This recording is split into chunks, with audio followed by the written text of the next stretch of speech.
Broadcasting from the business capital of the world, this is the Podcast Business News Network. Catherine Landschoot joining us here once again with her beautiful daughter Ariel. Be More Fit. We're excited to have her here. And Catherine, again, is the founder of Make It Matter Ministries from Shortsville, New York, but she's working with people all across the globe. It's Make It Matters, makeitmatterministries.org. Welcome back. How are you? I'm great. Thank you. Well, pleasure having you back. And would you mind just introducing Ariel again? Yeah, and actually Ariel was with us last week and she just did such a great job. I couldn't resist. This is my daughter, Ariel DeVito. She's the owner of Be More Than Fit. And I'll give her a second to just kind of, mention again what she does. So I am a healthy lifestyle strategist and so excited to do this. There's a little bit of an inside joke here this morning because my mom and I were just talking earlier and I had no intention in joining you guys today. And she's like, I totally think you should hop on just based on the conversation that we were having. So I am super happy to be here. I help people figure out how to make healthy living easier. Beautiful. And Catherine, tell us a little bit more about what you do, and then we'll get to today's area of focus for sure.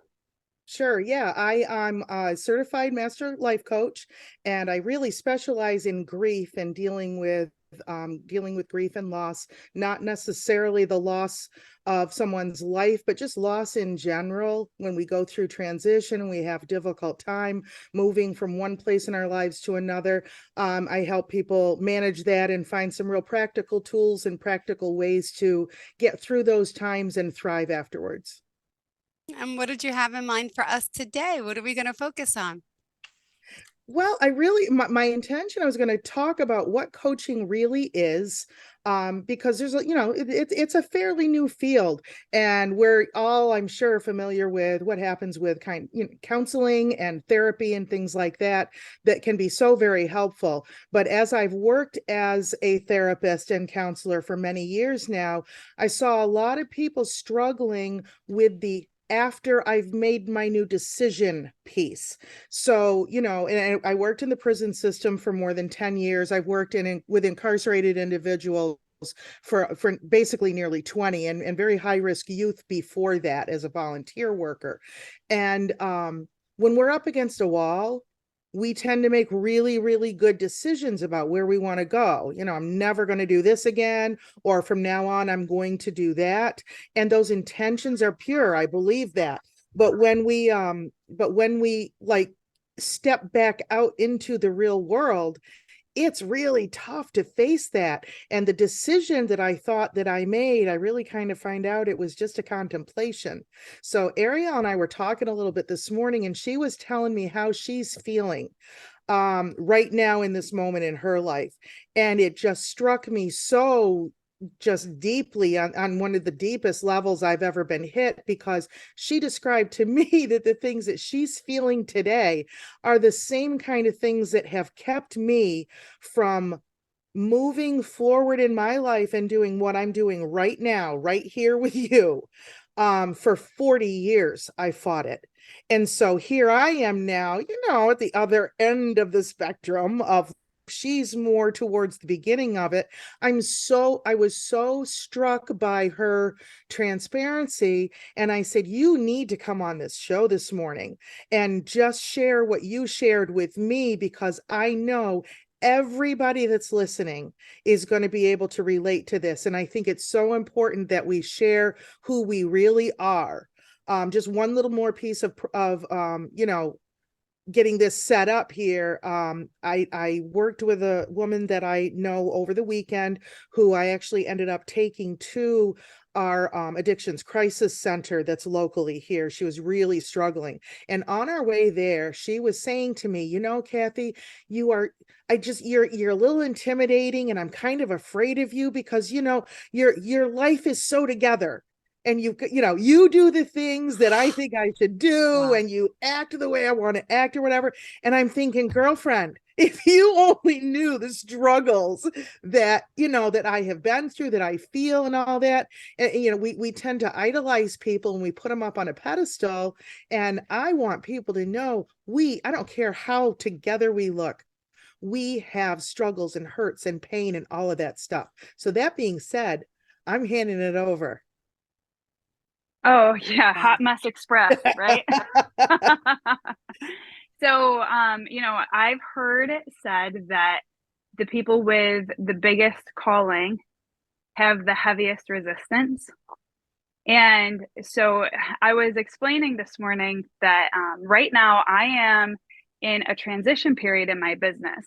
For a very long time, I was the one-on-one personal trainer. I saw somebody different every 30 minutes. I actually, my reputation kind of became based on the fact that I was the personal trainer. And I was the personal trainer to go to in town when I started, and my business became very successful. And over time, it has grown into a coaching business. And we still offer group fitness classes. We still offer personal training services and nutrition coaching services and all this stuff.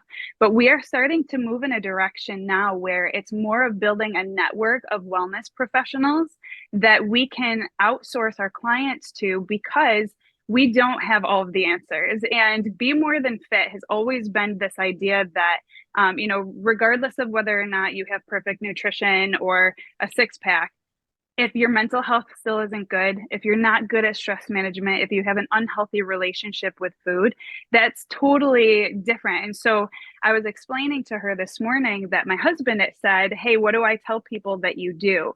As people are, we have recently moved and he is being introduced to new people. And he goes, "What do I tell them you do?" And I said, "Well, I'm not a personal trainer anymore." So I said, "I'm a healthy lifestyle strategist. I can help people identify the places that they self-sabotage, and I can help people identify the small opportunities throughout their day where they can make positive, healthy choices." And so I said, unfortunately for me right now, I need somebody to coach me through the mental stuff. I need a mental health coach because I'm struggling with feeling very stuck. And I'm like, I feel like I know the next thing to do, but I can't for the life of me seem to make any positive movement forward. It's almost kind of like spinning your wheels in the mud. And so we were just discussing that feeling of, what do you do when you don't know what to do? You know that you're called to do something, the next direction that you're supposed to head in, but when the tangible steps or the ability to focus on that one thing isn't present for you in the moment, what do you do when you start to feel stuck? Yeah, and that's exactly what struck me, because I really believe now that we are this is about a spiritual battle. And I think it's that it's something that is common to every human being on the planet right now. There are such forces at play, messing with our minds, messing with our sense of wellness, our sense of who we are and what we're capable of. I think that the quote that I shared with her this morning, that's my very favorite, is that which is most intimate is most common. Those things that we think we're the only ones that have ever felt this way, those insecurities, and man, I couldn't do that. Don't look at me for something that you're talking about. I'm not the person to talk to about that. All those little pieces, that's something that every last human being on the planet feels. We all have insecurities. We all have doubts about ourselves. We all, at one point or another, and people can argue all they want to because they think that they've got it together. But when you think that you've got it all together like that, that's a point towards an insecurity in and of itself, because I'm overcompensating. So when we were discussing this, I told her, this is exactly what coaching is all about. It's about having conversations and having somebody she said it to me this morning, I just need somebody to listen to me and hear what I have to say, because I really, and that points back to what I feel about how we all have exactly what we need, and we really do have the knowledge about what it is we're supposed to be doing. It's that piece of how do I get there, because our feels get in the way. I don't feel like I can do this today, or I don't feel like I'm ready, or all of those things. And I have wanted to do the things that I'm doing right now from the time I was 14 years old. Like the first book that I ever wanted to write, I was 13 going on 14. And I was telling Ariel this morning, I even had a name, I got the title, everything. I had the cover in my head. And here I am, I'm going to say it, I'm 59 years old. That happened when I was 13 and 14. And the amount of time that I have spent feeling and responding, I'm not going to say responding, reacting to those feelings prevented me from doing exactly what I known all these years I should be doing. And I think, again, everybody listening, everybody can relate to that there's something inside us that says, this is what I would love to do, or this is who I would love to be. And then that doubt comes in that says, but that's never going to happen for me.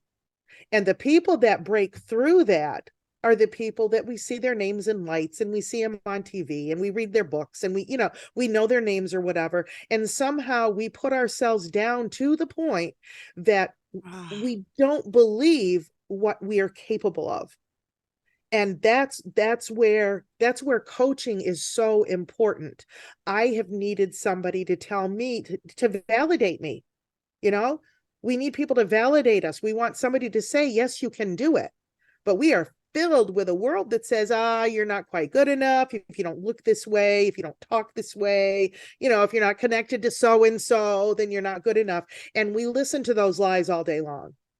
And we've got to stop that. We absolutely have to stop that. And it's a hard thing to do.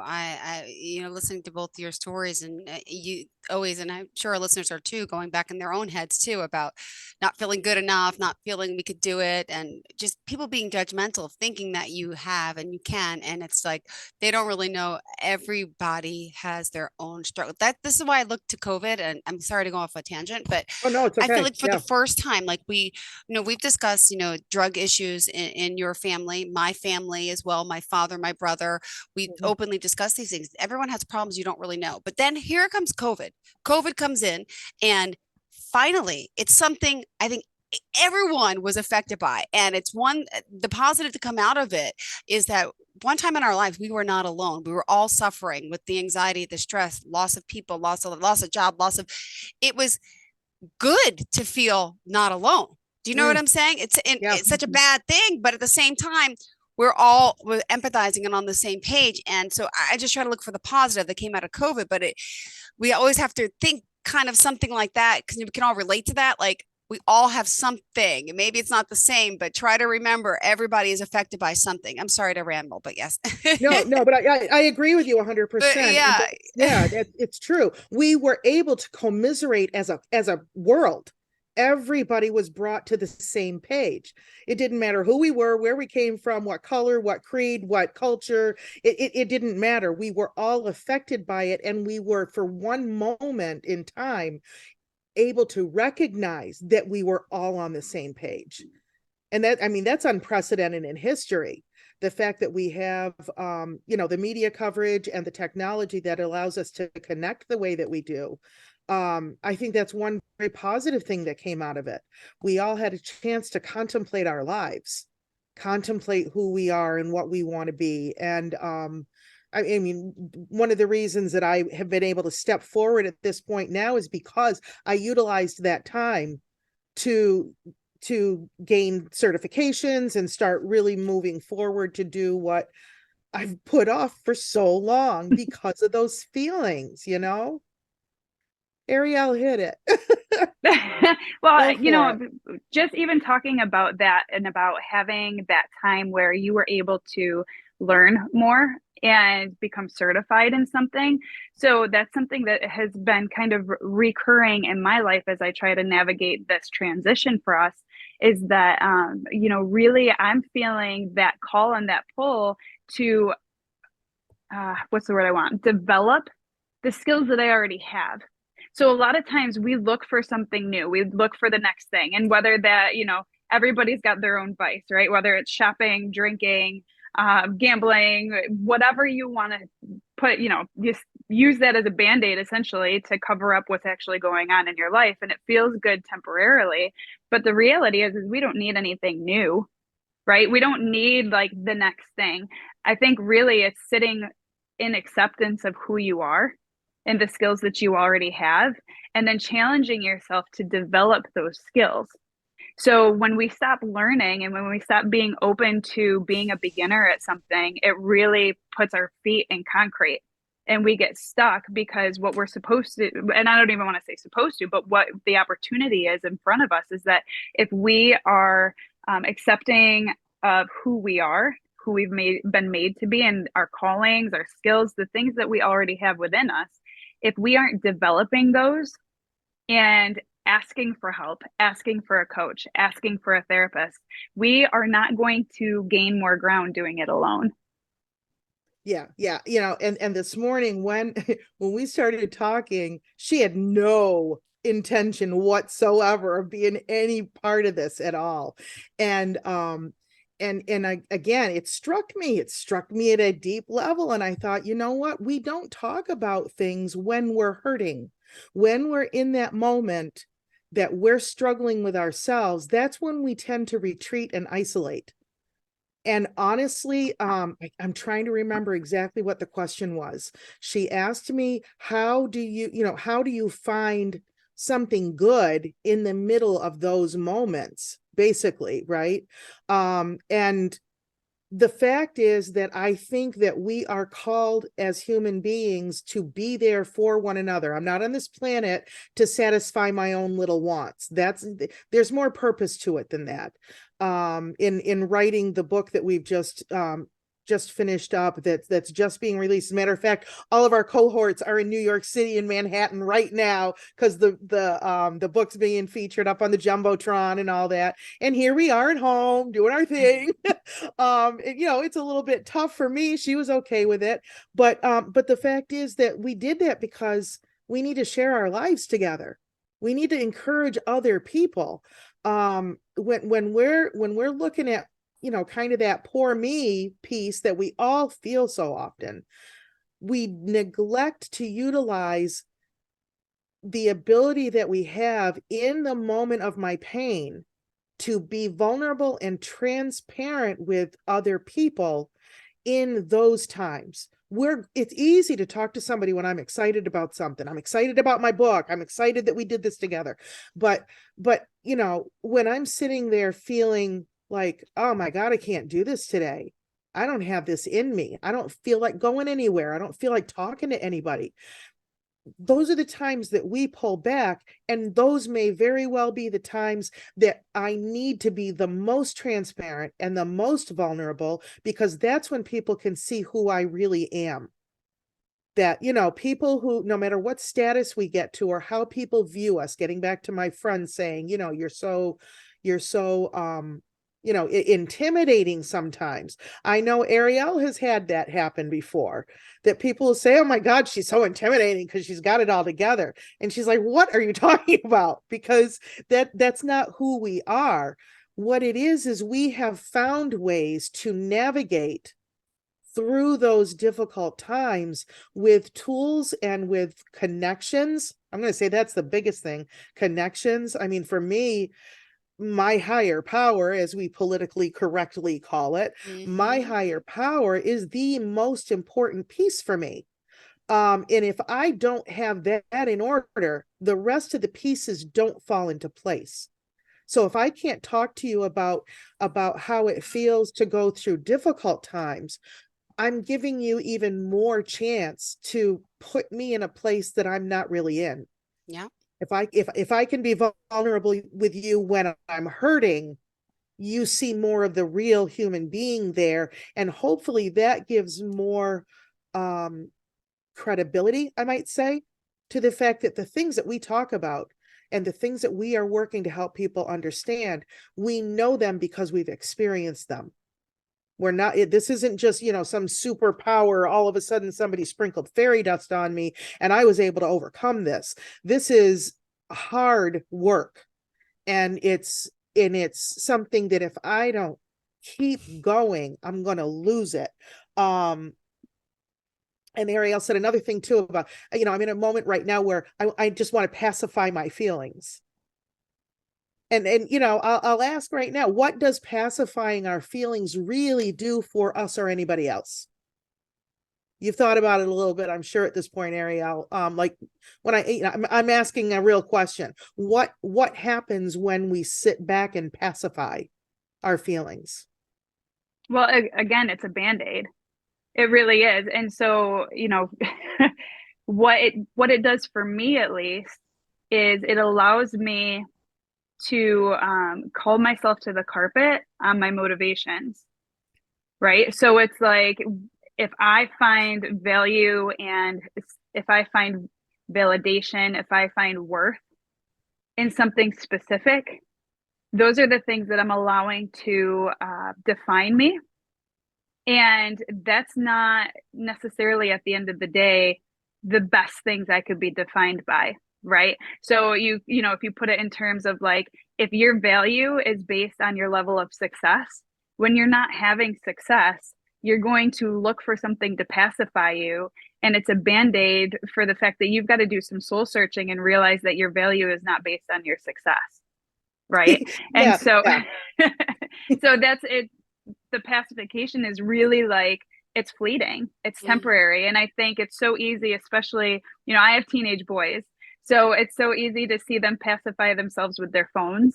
We do it all the time, social media and all of that stuff, and it's numbing us to the fact that there is a level of just a level of living that we're missing out on. Yeah, and I really want you to share the support you got this morning when you spoke with your husband and told him that you needed support. What did he say? He told me to put a bra on. He is so the light of my day. So cute. Oh my God, I love him. That's amazing. So funny. Yeah, so we need a little more than that sometimes, but that's just it. If I'm not vulnerable outside my own home, in my own comfort zone, that actually is kind of the support that I'm left with. And if I need more than that, I need to reach out and I need to talk to somebody else that can have just a little bit more of a lift, if I might say, a little more of a lift than telling me to put my bra on. And that's where again, where coaching is really a vital part of what can help us get through those times that is, I know I could teach the class, but I'm still struggling. So who do I talk to? So that being said, I think we're probably pretty close to our time. Yes. Go ahead. We got 3 more minutes. Yep. I'll repeat. I'm Catherine Landschoot. I am the founder of Make It Matter Ministries. We offer coaching for real life, specializing in grief and loss, but also just with daily stuff that people want just some extra support with, and some extra encouragement, and some real practical tools that will definitely help. Coaching is very much a short-term approach. So, you're not looking at we're not looking at weeks and weeks and months and years of therapy, but just fairly short term, a few visits to get some real practical stuff that will help. And I'm at www.makeitmatterministries.org. Phone number is, I'm sorry, not 315, that's where I live, 585-577-7715. Perfect. And Ariel? I'm Ariel DeVito. I own Be More Than Fit. Let's just call it Healthy Lifestyle Strategy. And my website is bemorethanfit.com. Our contact number is 585-208-0337. Perfect.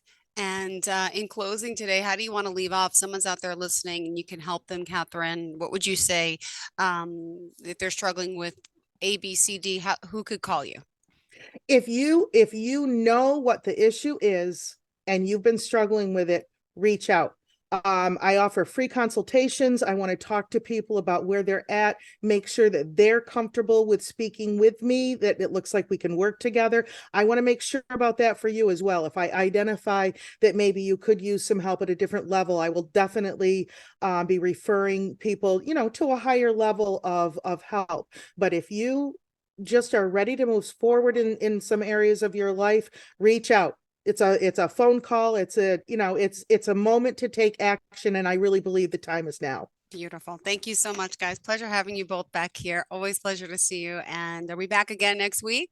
We are. All right. Sounds good. Thank you again, Ariel, as well. And let's all keep supported, if you know what I mean. Absolutely. I can't. That's great. I'm going to take that away the rest of the day and smile. Awesome. Thank you so much, guys. Have a great one. All right. Bye-bye.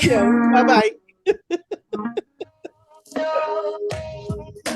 Are you looking for even more of the podcasts and hosts that you love? The Podcast Business News Network is proud to announce that you now have even more ways to listen live. Check out the MyTuner Radio, online radio box, and Simple Radio apps on iOS and Android, or find us online. Search for Business News Network on mytuner-radio.com, or search Podcast Business News Network on streama.com and onlineradiobox.com/US. Take your podcast on the go and don't miss a minute of the action.